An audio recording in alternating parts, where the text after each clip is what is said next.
Hello guys, welcome back to this channel. In today's video, I'm going to show you how you can convert Word to PDF in WPS Office application. Okay, let's get into it guys. First thing first, I'm going to open up my Word document in WPS Office and I'm going to convert this Word document to PDF. Okay, I'm going to go to the file and select Save As.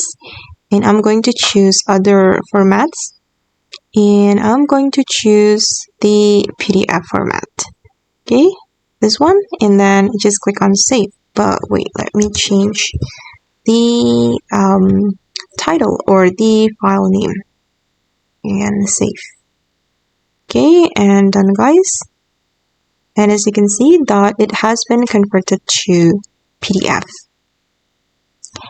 Okay, and that's all the way to convert Word to PDF in WPS Office application.